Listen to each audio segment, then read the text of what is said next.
Sol FM. Taigi, sveiki, labas vakaras, mėlyjei Sol FM klausytojai ir žmonės, jau sugrįžtame į antrąją šio vakaro laidos dalį. Tikiuosi, kad buvote pirmoje laidos dalyje, nes šiandien kalbame apie vieną iš įdomiausių, mano nuomonė, sąmokslo teorijų, mano mėgstamiausių galbūt sąmokslo teorijų, tai apie skraidančias lėkštes, apie okultizmą, žinot, apie visą tą ezoteriką ir panašiai ir taip toliau. Bet turiu iš karto priminti ir pasikartoti, ką aš dariau ir pirmoje laidos dalyje, tai iš esmės žmonės, jeigu esate nepilnamečiai arba jautrios psichikos, aš turiu jūs paprašyti atsijungti, nes iš esmės mes šiandien kalbam šiek tiek jautriomis temomis, tai tikiuosi jau atsijungėt, nes daugiau nebesikartosiu ir galim bandyti tęsti nuo pirmosios laidos pabaigos. Tai iš esmės taip, tęsim apie visą tą nacių okultizmą, gal taip sakykime. Čia dėl to ir yra jautri tema, nes paliečiam šiek tiek, nacistinės ideologijas, rasizmą ir panašiai. Tai berods pirmoje laidos dalyje užbaigėme ties brošiūrą, tą gal vadinkim Vril brošiūrą, kurioje yra nurodoma, kad kažkokia galimai Berlyne veikianti ezoterinė organizacija ar ezoterinė brolyje, grupuotė ar slaptoji draugija ar kažkas panašaus. Ši draugija kažkokiu būdu sugebėjo rasti, galbūt net ar ieško Vril, tos keistosios energijos, tos kosminės energijos ir bando ją testuoti gal net ir, bet iš esmės ta brošiūra, kuri yra apie 60 puslapių, jinai gal labai daug apie tai neprašo labai tiksliai. Vėlgi aš beros pirmoje laidos dalyje minėjau, kad net 60 puslapių ir tai turėtų daug ką aprašyti apie pačią grupuotę ir apie patį Vril, apie patį tą keistą energijos šaltinį ir panašiai, bet taip iš tikrųjų nėra. Atrodo, ta brošiūra labai nukreipinėja dėmesį. Iš tiesų tokių kaip ir konkrečių atsakymų neduoda ir galimai, čia vėlgi yra spėliojama, čia vėlgi sąmokslo teorija, bet galimai šita brošiūra buvo kaip ir išplatinta, sakykime, Vokietijoje, tais pačiais 1930 metais, su siekiu galbūt atkreipti dėmesį tam tikrų ezoterikų dėmesį, kurie žino, kaip iškoduoti visus tos dalykus, sakykime, tose brošiūrose, ar tiksliau toje brošiūroje, ir galimai žino, ką joje esanti informacija reiškia ir kad galbūt ten yra koks nors kvietimas prisijungti prie šitos Vril grupuotės ar Vril ezoterinės, sakykime, draugijos. Nežinau, labai įdomiai skamba iš tikrųjų, bet patvirtinimo neturiu. Čia yra tiesiog toksai spėliojimas. Vėlgi sąmokslo teorija ir žinot, kadangi mes šiandien pramogaujam, tai iš esmės daug tokių keistų teorijų jūs šiandien išgirsit. Tai galim bandyti tęsti toliau su pačia istorija, nes aš jau minėjau, kad svarbiausi terminai, ta prasme jau pirmoje laidos dalyje minėjau, kad svarbiausi terminai šio vakaro laidos bus realiai Vril ir vienos moters vardas ir pavardė. Nežinau, ar apsimoka kartotis, vis tiek apie tai kalbėsim, bet Marija Oršič. Tikiuosi dar nepaguglinot jos, bet pabandysiu papasakoti jau netrukus apie ją pačią. Taigi, tęsiant toliau jau po tos brošiūros, tos 1930 metų brošiūros, aš tiesiog priminsiu, kad šita brošiūra realiai davė šiek tiek tokio kaip ir pagrindo, kad kažkokios ezoterinės grupuotės susijusios su Vril, su ta magiška keista energija, kuri buvo aprašyta tik tais prieš tai mokslinės fantastikos knygoje ir šiek tiek buvo aprašyta vienos rusų kilmės mistikės. Galimai šita energija galbūt yra kažkaip nagrinėjama giliau tų pačių ezoterinių grupuočių. Dabar vėlgi daugiau šaltinių apie kažkokią Vril visuomenę ar Vril grupę, sakykime, ezoterinę visuomenę ar kažkas panašaus, kažkokią slaptąją draugiją pavadinimu Vril nėra. Realiai mes turim tik tais brošiūrą, bet tos brošiūros egzistavimas jau duoda šiokį tokį kaip ir pagrindą, ar ne? Negi tai tiesiog buvo pokštas, negi tai yra apgavystė ar klastotė. Tikėtina, kad per daug pastangų būtų žmonės įdėję į tokią nieko nereiškiančią klastotę, ar ne, ir ypač 1930-aisiais. Man atrodo, kad tai kur kas labiau įtikina ta teorija, kad galimai čia buvo kažkokia ezoterinė brošiūra, kurią galėjo suprasti tik tai žmonės, kurie galėjo iškoduoti ją. Tai tęsiant toliau jau po 30 metų, 1960-aisiais, keli autoriai, Žakas Bergier ir Louisas Pavelsas, išleidžia žymiąją knygą pavadinimu Morning of the Magicians. Tai čia taip išvertus tai būtų magų rytas. Ar ne? Ir šioje knygoje, kuo ši knyga labai pasižymė, tai yra tai, kad joje yra kaip ir duodamas atsakymas, kad Vril visuomenė, ta Vril slaptoji draugija egzistavo nacistiniai Vokietijoje, ne tik tarpukaryje, bet ir nacistinėje Vokietijoje. Ir ši Vril visuomenė, jinai apskritai buvo net ir galbūt prieš prieš 1930-uosius egzistavusi grupuotė, kuri galimai buvo dalis Tulės visuomenės. Čia yra svarbu tą žinot. Ir dabar, aišku, aš iškart dar prie to paties ir pridėsiu, kad, aišku, šita knyga, šis magų rytas buvo, daugybės kritikų apjuoktas, sakykime, daugybė žmonių manė, kad, vėlgi šitoje knygoje nėra jokių šaltinių, niekas nėra įrodyta ir panašiai. Ir galbūt ir sutikčiau kažkiek su tuo, nes daugybė tam tikrų dalykų, ta prasme, toje knygoje aprašomų yra grinai labai jau aukšto lygio ezoterika. Ta prasme, apie pačią Vril tą visuomenę yra aprašoma ne tiek daug. Daugiau ten yra teigiama apie visą tą, kosminę energiją ir panašiai, tokius keistus labai filosofinius dalykus ir terminus, ir ta prasme nieko nereiškiančius dalykus. Bet vėlgi, esmė išlieka, kad yra teigiama, kad Vril visuomenė egzistavo. Ir ne tik, kad egzistavo, bet jinai egzistavo kaip dar vienas, kaip slapta draugija slaptoje draugijoje. Kad realiai Vril visuomenė buvo kažkoksai slaptas skyrius Tulės visuomenėje. Dabar kas yra Tulės visuomenė?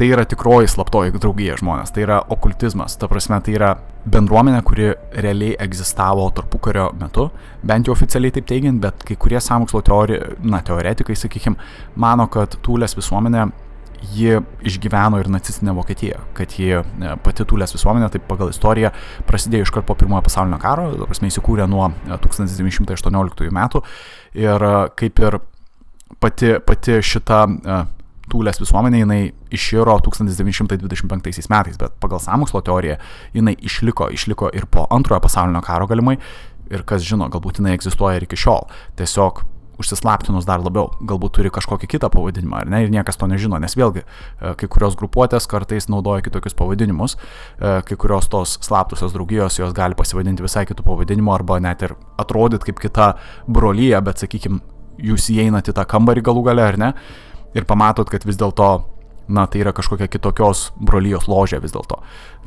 kad visa tai buvo tiesiog priedanga kažkokia. Įmanoma, viskas yra įmanoma, bet, čia aš ką kalbu yra tiesiog sąmokslo teorijos. Tai tęsiant toliau, kas yra toji Tulės visuomenė, ar ne, kas apskritai tai yra. Tai taip labai bendraja prasme tariant, tai Tulės visuomenė oficialiai apskritai teigiant, tai yra, vėlgi tai buvo toji okultinė, sakykime, tokia kaip ir bendryja visuomenė, kurioje, kurios nariai buvo, daugybė aukštą rangą užimančių nacių buvo nariai šios visuomenės. Tai kaip pavyzdys Rudolfas Hesas, jisai vienas iš žymiausių, sakykime, nacių, kuris buvo šios Tulės visuomenės, ta prasme, narys. Ir ką Tulės visuomenė darė, tai kuo jie pasižymėjo, tai kad tai buvo viena iš rėmėjų nacių partijos. Ar ne? Tai, kaip žinia, nacių partija prieš tai vadinosi Vokietijos darbo partija, ar ne? Ir vėliau, Adolfas Hitleris, kai jisai pradėjo jau kaip ir imti valdžią, jisai pertvarkė, sakykime, šiek tiek pervadino, galima sakyti, tą darbo partiją. Į tą jau visiems gerai žinoma ir, taip labai ūkiškai ir paprastai tariant, tą nacių partiją, ar ne? Tai jisai ją taip pervadino, sakykime, ją perkūrė ir savotiškai ta nacių partija buvo toliau palaikoma tos pačios Tulės visuomenės. Dabar Adolfas Hitleris, aš jau berods pirmoje laidos dalyje tą minėjau, jisai uždraudė slaptąsias draugijas. Ar tai įsiskaito ir į Tulės visuomenę, aš nežinau, bet vėlgi tie tokie pokyčiai atsirado jau oficialiai tariant po Tulės visuomenės iširimo, tai aš to tiksliai nežinau ir galų gale pats Adolfas Hitleris, jisai net nebuvo Tulės visuomenės narys. Jisai apskritai bent jau oficialiai šaltiniais yra teigiama, kad jisai apskritai neturėjo nieko bendro su šita bendryje. Bet kai kurie vėlgi sąmokslo teoretikai mano, kad pats Hitleris jisai buvo galimai šios Tulės visuomenės net ne narys, o tiesiog marionetė. Kad galimai jisai buvo tiesiog pastatytas, sakykime, valdyti Vokietiją, suprantat, kaip diktatorius jos. Ir vėlgi viskas atsimuša į tą okultizmą, kad galų gale nacių partijai pavyko išsikovoti valdžią per tas okultinės priemonės, per kažkokius ritualus, ar ne, per tą ezoteriką. Išties gan kraupiai skamba, ar ne, ir taip tęsiant toliau, kas yra būtent toji Tulės visuomenė, tai ją realiai pradėjo vienas Pirmojo pasaulinio karo veteranas, sakykime, vienas studentas, menų studentas, kuris buvo karo sužeistas, dabar žinau, skamba labai panašiai kaip į Adolfą Hitlerį, bet ne, tas minėtasis veteranas buvo vardu Walter Neuhaus berods. Ir, jisai jau turėjo tam tikrus sąryšius su slaptosiomis draugijomis ir jis nešė su savimi užduotį, ir jisai buvo šiaip iš Berlyno, bet jisai persikėlė į Müncheną su tikslu, kad jisai perkels Teutonų ordino tokią kaip ir ložę, kad jisai čia sukurs tą tokią ložę, bet jisai negalėjo jos lygiai taip pat pavadinti kaip ir jo, toji sekta, noriu sakyti, ar ne, kaip ir toji jo slaptoji draugija, ar ne, jisai norėjo ją kažkaip kitaip pavadinti ir kaip nors užslėpti. Jisai ją pavadino Tulės visuomenė. Bet ta Tulės visuomenė nereiškia, kad jinai veikia tokiu pat pagrindu kaip ir jo toji ankstesnė, sakykime, slaptoji draugija. Ne, iš tiesų įvyko kai kas kitas. Prie jo, ta prasme, pas Valterį, minėkime jį taip, pas Valterį netikėtai atvyko kitas okultistas, sakykime, vardu Rudolfas von Sebotendorfas, ar ne, kuris buvo irgi panašaus į jo ordino narys, tiesiog šiek tiek ten kažkaip denominacijos skyrėsi ir panašiai. Čia iš ties yra daugybė okultizmo į tai įdėta ir, ta prasme, apskritai, žiūrint iš istorinės pusės žmonės, čia reikėtų daugybės laidų tą pasakyti, bet aš pasakysiu labai paprastai. Ta prasme, Vokietijoje 20-ojo amžiaus pirmoje pusėje okultizmas tiesiog verdė. Ta prasme, tų slaptųjų draugijų, visokių keistų ordinų, ritualų ir visi tie dalykai, ta prasme, susiję su arijais, arijų rasė ir panašiai. Ta prasme, tų dalykų buvo tiek daug, kad aš net pats negalėjau patikėti. Ta prasme, iš ties buvo daugybė slaptųjų draugijų, kurios atrodo viską per šešėlius darė, ar ne, atrodo vos ne, galbūt galėjo turėti kažkokios įtakos, ta prasme, tam tikriems politiniams judėjimams. Ir iš ties čia keista sąmokslo teorija, bet kai pradedi žiūrėti, kiek daug galingų žmonių buvo susiję su, šiomis slaptosiomis draugijomis, tai kažkaip visą tai, pakeičia galbūt tą mąstyseną, ar ne? Aš jau minėjau, kad Tulės visuomenės kai kurie iš narių buvo ir vėliau nacistinės Vokietijos, nacių partijos aukštas pozicijas užimantys, ta prasme, politikai, ta prasme, nariai, naciai, ar ne, Rudolfas Hesas kaip pavyzdys. Tai taip, tęsiant toliau, realiai tas minėtasis Rudolfas von Sebotendorfas, jisai irgi buvo vienas iš okultistų, ta prasme, kito ordino, ir jisai realiai atvyko, ta prasme, į tą naujai visiškai kurtą, kaip priedangai kurtą Tulės visuomenę, ir jisai pasiūlė perimti šitus dalykus ir kad Tulės visuomenė iš tiesų pridengtų jo ordiną ir jo ordino, sakykime, tuos principus, gal taip sakykime, ideologiją. Ir kas atsitinka, tai taip, nuo 1918 metų realiai ir susiformuoja toji Tulės visuomenė žinomoji, ir nuo pat pradžių jai vadovavo, sakykime, tas pats Rudolfas von Sebotendorfas kartu su tuo pačiu Valteriu Nauhausu. Kas atsitinka vėliau, tai Valteris Nauhausas netikėtai, jau šiek tiek vėliau, berods 1919 ar 1918, gal net tais pačiais metais jisai miršta. Jį nužudo, tiksliau, kadangi įvyksta Vokietijos revoliucija, kitaip tariant, komunistai įsiveržia ir nužudo Valterį Nauhausą. Sakysit, kad šiandien per įvykiai. Vokietijos revoliucija, tai ta prasme pasižymėjo Vokietijos kaip ir imperijos, sakykime, žlugimu, Antrojo Reicho žlugimu, tai grinai Pirmojo pasaulinio karo pabaiga, ar ne, tai taip, Vokietijoje tuo metu vyko daugybė, ta prasme, politinių perversmų ir, ta prasme, viena pusė norėjo sovietinio stiliaus, sakykime, valdymo ir suprantat, ką turiu omeny, tiesiog vidiniai konfliktai ir galų gale daugybė aukų nusinešė konfliktai. Ir viena iš tų aukų buvo minėtasis Valteris Nauhausas, ne?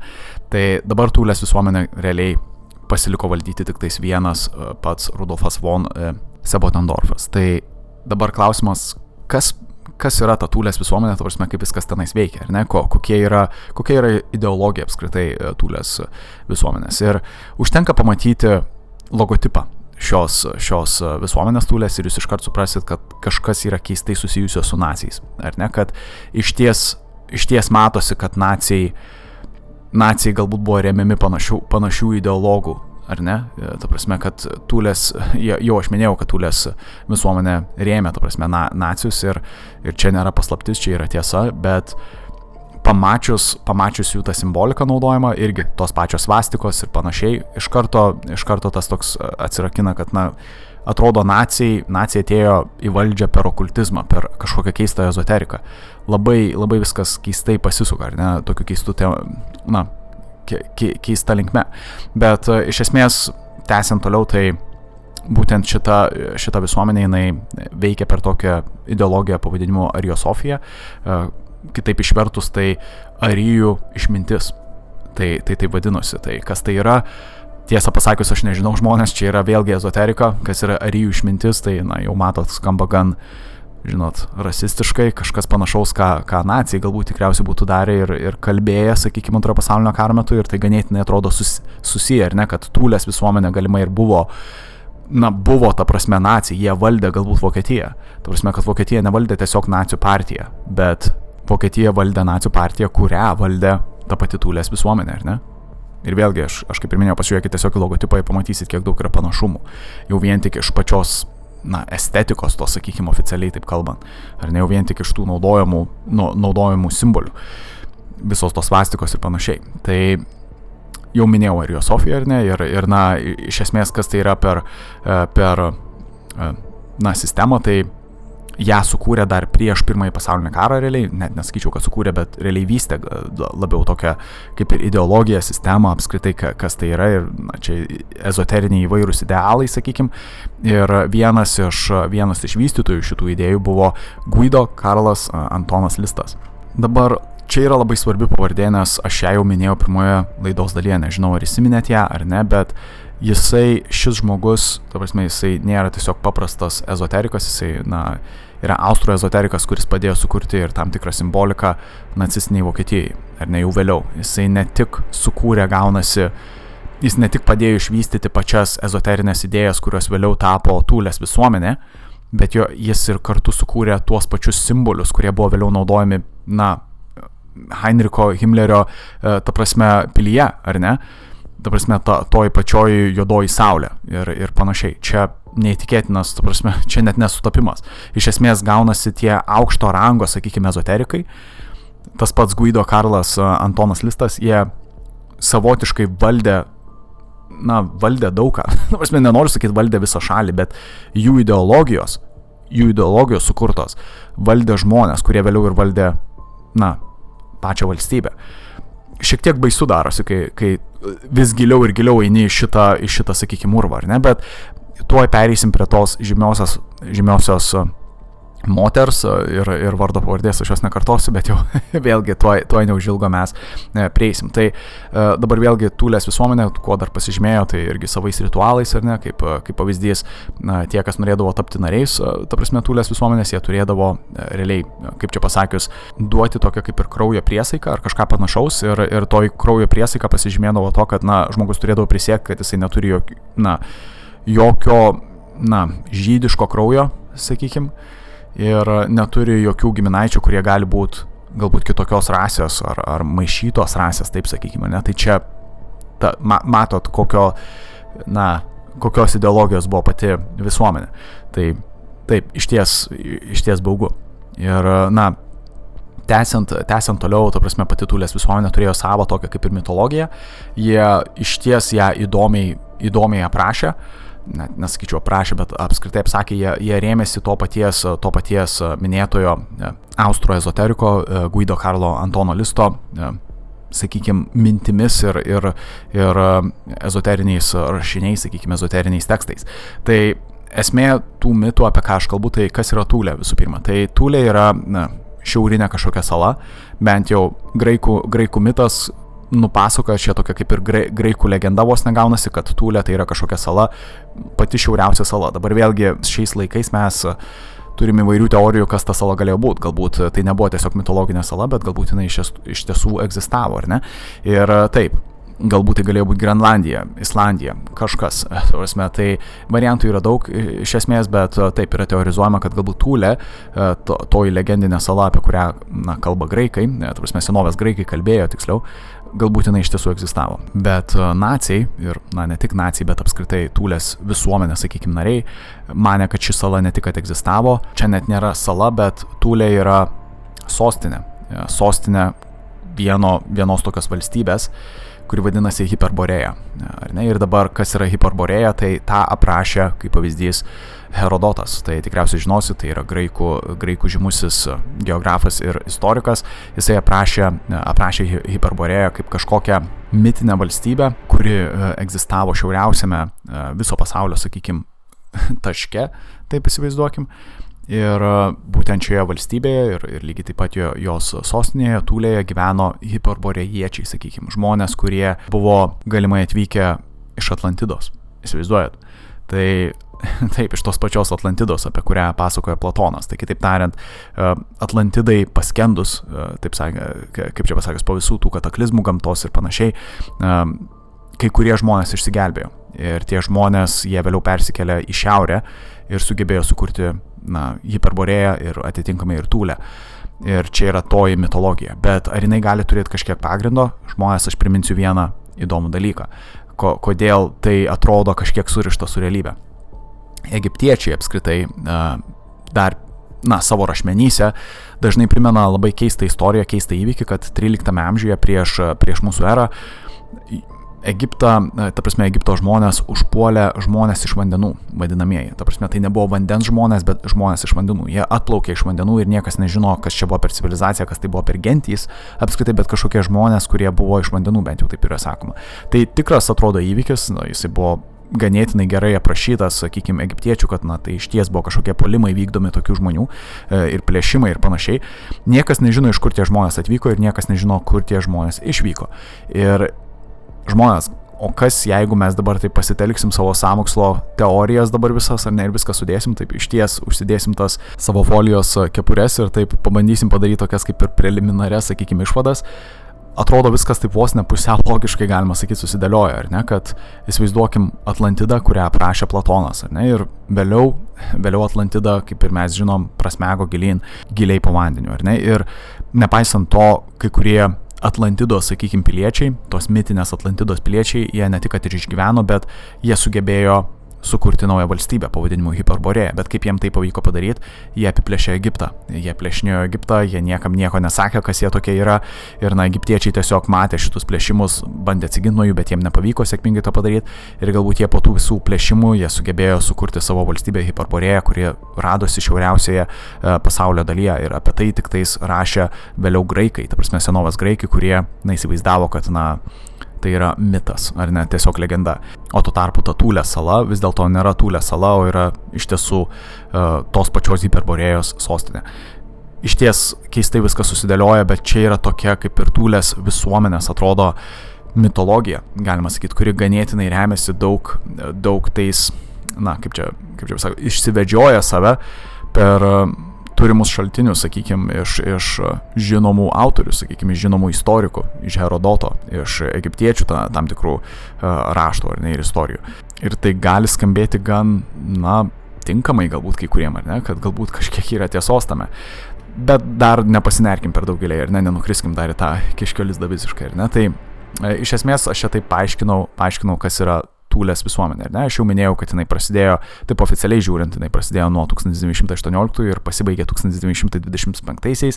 Hitleris vėliau pagal istoriją turėjo uždrausti, ta prasme, šias slaptąsias draugijas, tačiau sąmokslo teorija teigia, kad galimai ši Tulės visuomenė egzistavo ir toliau, o kiti šaltiniai teigia, kad Tulės visuomenėje galimai veikia ir Vril visuomenė, ta žinomoji Vril visuomenė, kad jinai buvo dalis, ta prasme, slaptojoje draugijoje egzistavo dar viena slaptoji draugija, ar ne, kad čia išties iki tiek buvo tas slaptumas ir ezoterika pasinėrusi, tokiu gyliu išties.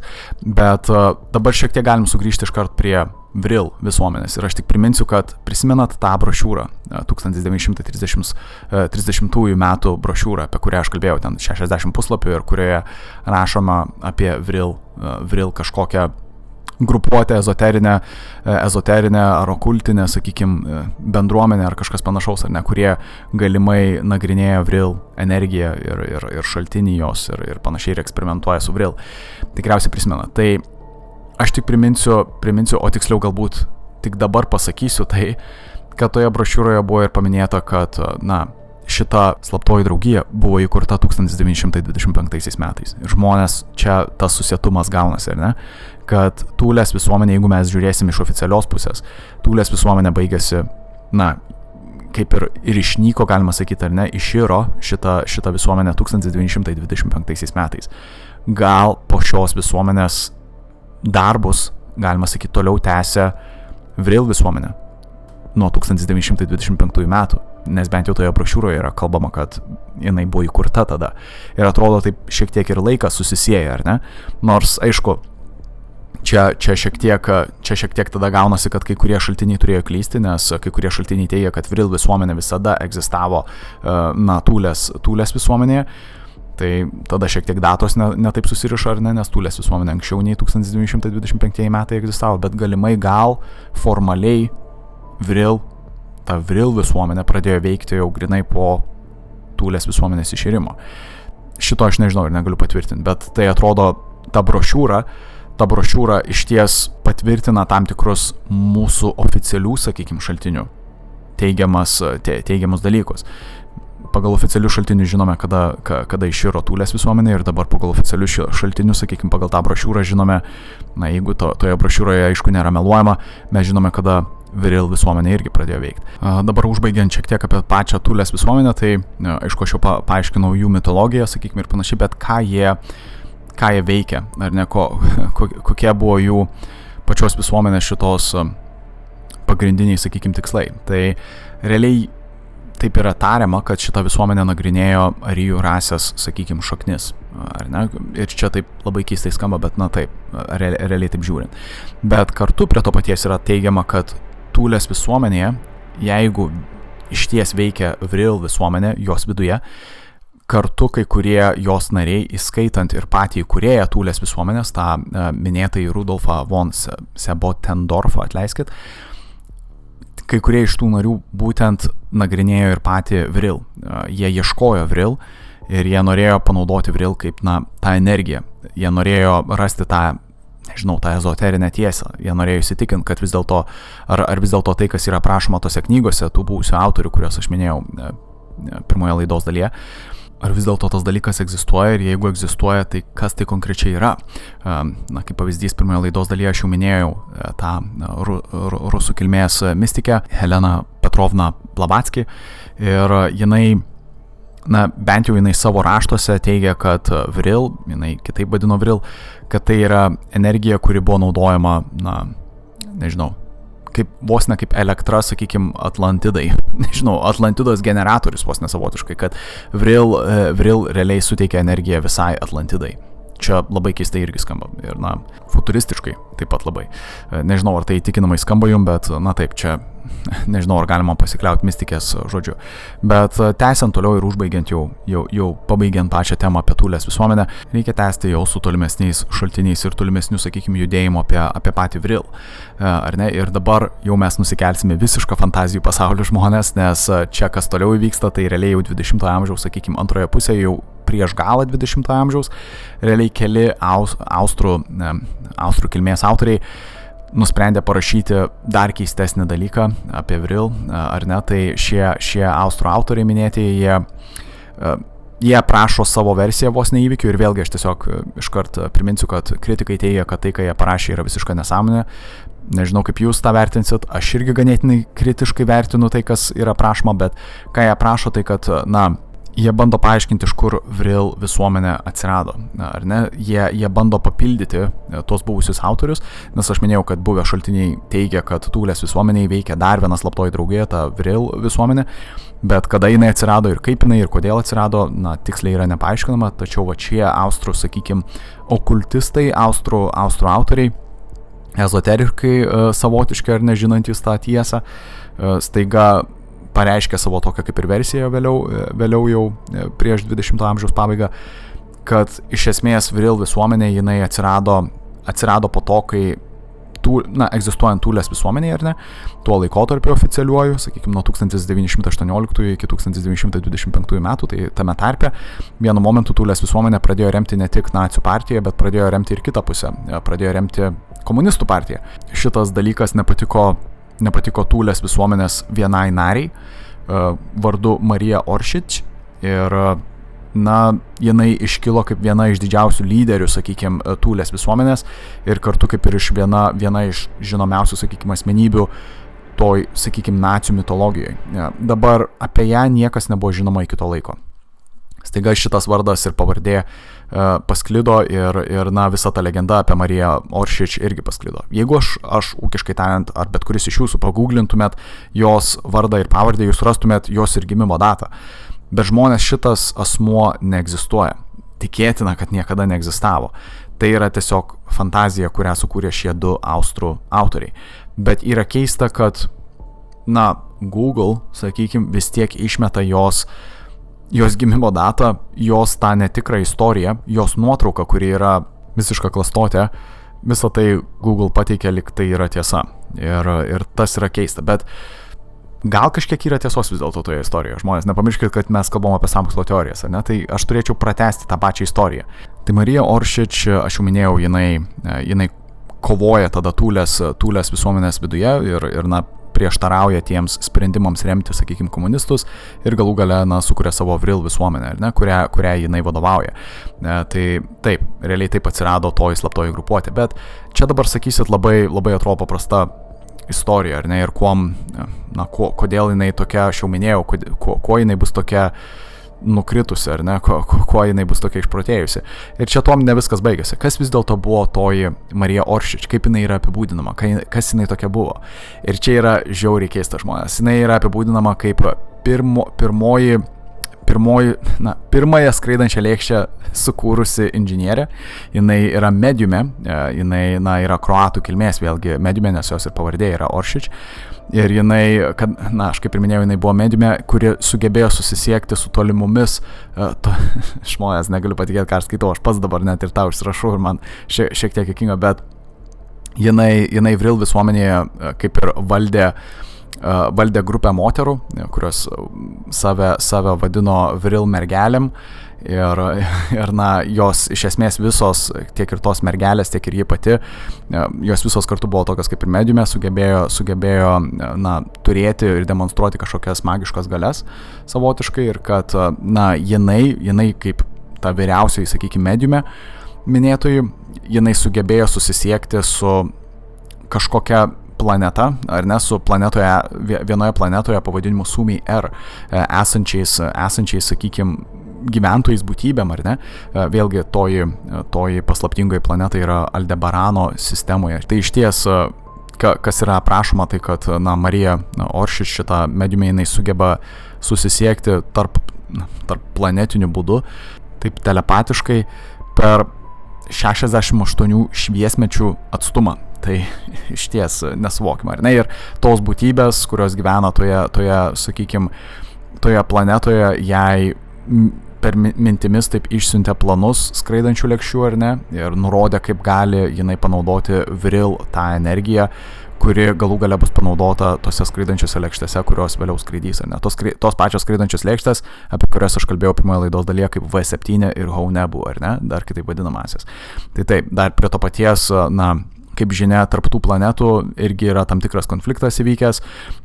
Čia bent jau toje mitologijoje, sakykime, Marijos Oršič yra teigiama, kad jinai bendravo su Sumi R, sakykime, planetos gyventojais, tuo tarpu kita planeta yra Sumi An, kurioje gyvena, sakykime, ištremtieji ir panašiai. Tai skamba kaip visiška mokslinė fantastika, žvaigždžių karai ir panašiai, bet kai kurie žmonės teigia, kad,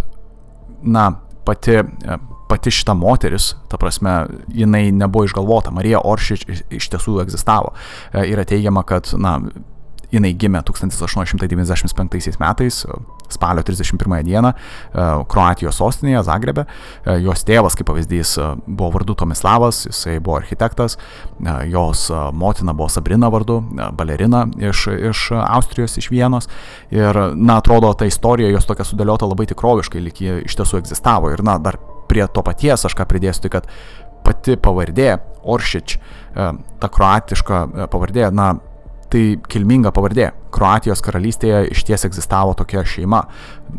Ar gali būti, kad čia kalbama apie kažkokią kilmingą dinastiją? Aišku, pačios Marijos Oršič šios dinastijos, sakykime, medyje nerasi. Niekur, jinai neegzistuoja. Galbūt tiesiog tai yra pakankamai gera klastotė ir taip apgalvota klastotė, bet iš ties keista, kiek daug yra pasakojama apie ją kaip apie kažkokią, nežinau, superbūtybę. Kad jinai kažkokia buvo mediumė, kuri sugebėjo susisiekti su būtybėmis kitame pasaulyje, kurios jai, padavė visus planus sukurti pirmąją skraidančią lėkštę, ar ne? Ir nuo to ir atsirado tos skraidančios lėkštės, apie kurias mes žinom. Čia yra toji, atrodo, bent jau viena iš tų skraidančių lėkščių atsiradimo teorijų. Aš iš ties nemeluosiu, kad aš galvau, kad bus paprastesnė istorija, bet taip toji istorija ir susidėliojo. Įsivaizduoja žmonės, aš čia dar pirmoje laidos dalyje sakiau, kad čia iš ties gilus kiškio urvas, ta prasme, aš negaliu patikėti. Bet čia tarp kitko dar, kad galbūt prajuokinsiu tai ar ne, nežinau, čia dar keletas šiaip faktų apie Mariją Oršič, nes jų yra daugybė. Jinai buvo pažįstama su Nikola Tesla, tikriausiai žinot, kas jisai toks, ne, tai kaip pavyzdys, dar vienas dalykas. Jinai kontaktavusi su Eva Peron, ar ne, pirmąją ponę iš Argentinos. Dabar čia šiek tiek yra keistas dalykas, nes, kaip žinia, bent jau pagal tą visą mitologiją, Marija Oršič ji tiesiog dingo, ar ne, jinai dingo nuo 1945 metų, tai yra pasibaigus antrajam pasauliniam karui, jinai tiesiog išnyko ir niekas nežino kur. Bet dabar, jeigu yra kalbama, kad jinai kontaktavo su Eva Peron, su, Argentinos pirmąją ponę, mes tada galim pasižiūrėti datas. Eva Peron buvo pirmoji ponė nuo 1946 metų. Tada gaunasi, kad Marija Oršič išgyveno ir kažkur buvo Argentinoje ir tai kažkiek sutampa su ta nacių teorija, ta keista sąmokslo teorija, kad naciai galimai pabėgo, dalis bent jau nacių ir galbūt net ir pats Adolfas Hitleris pabėgo į Argentiną ir persikėlė į Antarktidą. Nežinau. Vienas šaltinių teigia, kad, ta prasme, Marija Oršič kontaktavo su Eva Perone tada, kada jinai buvo pirmoji ponė, bet anksčiau, prieš 1946, bet kiti šaltiniai teigia, kad būtent nuo 1946. Ir vėlgi, sakysit, kokie šaltiniai apskritai rodo, kad tas kontaktas įvyko. Vėlgi, yra nukreipiamas dėmesys ir teigiama, kad visi šaltiniai yra užarchivuoti, sakykime, Britų. Jie turi kažkur, jų slaptosios tarnybos kažkur yra, paslėpusios visus šitus įrašus ir panašiai. Iš ties keista. tai taip, iš esmės matot kokia tai yra istorija. Ir taip, Adolfas Hitleris tikrai gerai žinojo pačią Mariją Oršič, jinai buvo kažkoks didžiulis simbolis, ar ne, apie kurį niekas daugiau nežinojo ir niekas daugiau nekalbėjo antrojo pasaulinio karo metu, nes žmonės, pripažinkim, mes vis tiek šį bei tą tikriausiai žinome apie antrąjį pasaulinio karą ir jeigu Marija Oršič iš ties būtų egzistavusi, jeigu iš ties tokia asmenybė, tokia, nežinau, mediumė, kuri turėjo tokių supergalių, iš ties būtų egzistavusi, tikėtina, kad, mes bent jau kažką būtumėm girdėję, bent jau tą pavardę, ne? Kol kas mes turime tiesiog nuotrauką, paveikslą jos, kuris yra netikras, ten yra modelio paimta nuotrauka ir berods yra tušuoti plaukai. Ir realiai daugybė klastočių ir daugybė klaidingų tokių kaip ir faktų sudėliota. Šiek tiek gaila atrodo, nes istorija išties neįtikėtina, man kartais patinka tokios istorijos, gal šiek tiek per daug fantastinės jau, žinot, tapo, kai jau pradėjom kalbėti apie tas planetas ir tos ryšius su planetomis, bet čia yra įdomi idėja, kaip atsirado tos visos skraidančios lėkštės, ne? Ir taip iš karto pabaigai aš tiesiog priminsiu, kad galų gale istorija mūsų susijusi su Marija Oršič užsibaigė tuo, kad realiai jinai galimai dingo, ar ne? Ir aš jau kaip ir minėjau, kad tas paskutinis kabliukas buvo būtent Eva Peron, minėtoji pirmoji ponia, ar ne, Argentinos. Ir mes jau žinom, kad Argentina yra jautrus objektas, ta prasme, naciam, ypač kai mes kalbam apie tas visas sąmokslo teorijas, kad naciai pabėgo galimai į Argentiną ir vėliau per Argentiną jie nusikėlė į Antarktiką. Kodėl Antarktika? Kuo jinai yra svarbi? Ir čia vėlgi tos visos kitos sąmokslo teorijos iškyla, ar ne, kad mes žinom, kad dar prieš antrąjį pasaulinį karą, 1938 metais ir 1939 metais tame tarpe, Vokietija kaip ir siuntė ir, vykdė savas Antarktikos ekspedicijas, ne, jų kaip ir tikslas nebuvo toks 100% aiškus, bet berods jie ten norėjo kažkokią pasistatyti būstinę dėl banginių medžiojimo ar kažko panašaus, aš čia bijau suklyst, bet iš esmės jie tų ekspedicijų metu užėmė tam tikrą kaip ir teritoriją, ją pasivadino kaip ir Naująją Svabiją. Iš ties keista, kas yra Svabija, tai Svabija yra Vokietijoje vienas toks kaip ir regionas pietuose berods, bet Naujoji Svabija ir Antarktikoje, ir ne, jie užėmė tam tikrą vieną teritoriją. Vėliau, kaip žinia, Vokietija kaip ir kažkokių tarptautinių žingsnių įteisint galbūt šitas teritorijas kaip ir nedarė ir realiai, šios teritorijos kaip ir buvo apleistos. Bet kai kurie mano, kad kažkas šiose teritorijose buvo, vis dėlto, kad naciai kažką jose rado ir galbūt sukūrė, bet nebūtinai ant paviršiaus, bet po juo, kad galimai po Antarktikos ledu galimai naciai sukūrė savo bazės, ar ne, pasitelkdami tos pačios Marijos Oršič planus, o galbūt nebūtinai jos planus, bet nacių mokslininkų planus, ar ne, tų įvairių inžinierių ir architektų, kurie buvo genialūs savotiškai per savo dizainus, ar ne, tai pasitelkdami jų protus, realiai jie sugebėjo sukurti kažkokius, galbūt įrenginius po vandeniu kažkur giliai, o gal jie kažką rado ir dar blogiau, galbūt po tuo vandeniu, giliai po Antarktiką, ar ne. Čia yra įdomi ta sąmokslo teorija, ar ne, ir nors ir ta naujoji Svabija dabar yra realiai Norvegijos kontroliuojama teritorija, čia pagal Antarktikos berods, tą tarptautinę sutartį berods, jinai yra valdoma tam tikrų šalių yra valdomos tam tikros zonos, užimtos, galima sakyti, tos Antarktikos, bet kas vyksta po ledu mes nežinom 100%, ar ne, taip yra padarytos nuotraukos Antarktikos, aš tą žinau, bet ta sąmokslo teorija susijusi su povandeniniais laivais, kurie keliavo galimai į, Antarktiką, su kažkokiu tikslu kažką galbūt paslėpti, nebūtinai nacių auksą kaip pavyzdys, bet galbūt paslėpti kokius nors įrenginius, tuos pačius Haunebų, V7, tas pačias skraidančias lėkštes nacių. Galbūt nacijai vis dėlto gyvena tenais, gal jie gyvena iki šiol. Čia stoji sąmokslo teorija žmonės, čia tas išprotėjimas, ar ne? Aš nebandau jum įtikinti, jūsų ta prasme įtikinti, nebandau jum parduoti šios idėjos, aš tiesiog bandau galbūt palikti tą galbūt keistenybę, ar ne mintise pas jūs, kad, tai yra keista, kad visos tos sąmokslo teorijos, jos kažkiek turi galbūt galimai tiesos, galbūt kažkiek fakto tarp tų visų mitų. Aš jau minėjau, kad, Argentina yra ganėtinai jautrus objektas ir daug žmonių išties mane, kad, čia net nėra sąmokslo teorija, kad kai kurie naciai pabėgo į Argentiną, ar ne, ir galbūt per Argentiną jie persikelia į tą pačią Antarktidą, kurioje jie kadaise bandė sukurti naująją Svabiją, bet galbūt mes netaip supratom ir jie vis dėlto naująją Svabiją įkūrė po vandeniu, o gal tiksliau, jie įkūrė kažką net ne visai po vandeniu, o galbūt jie surado po vandeniu kažkokius tunelius, kurie vedė į, žmonės nepatikėsit, bet į tuščią vidurę žemę. Čia yra toji dar viena sąmokslo teorija, kuri yra iš vis neįtikėtina, apie ją tikrai jau šiandien nebepasakosiu. Čia yra galbūt kito vakaro tema, kito šeštadienio, kurio nors iš šeštadienių, sakykime, tema, bet čia yra labai, labai keista sąmokslo teorija. Mes jau kalbėjom apie plokščią žemę, bet tuščia vidurė žemė yra iš vis išėjimas, sakyčiau, ar ne? Bet ta tuščia vidurė žemė šiek tiek gali būti susijusi su Vril, ar jūs nemanot? Pagalvokit, jeigu, tarkim, mūsų žemė būtų tuščia vidurė ir joje išties, po mūsų žemė giliai gyventų kažkokia civilizacija, tai skamba kaip ta pati istorija, kurią aš pasakoju pirmoje laidos dalyje. Ta pati Vril istorija, tos mokslinės fantastikos knygos, Edvardo Bulwer Lyttono knygos, ar neparašytos. Tai skamba visas tas dalykas, kad realiai, jeigu žemė yra tuščia vidurė, tai atitiktų Vril knygoje aprašyta istorija. Tai realiai atitiktų galbūt ezoterikų nuomonę, gal net. Galbūt ezoterikai ir laiko tokią tiesą, kad galbūt po žeme kažkas yra.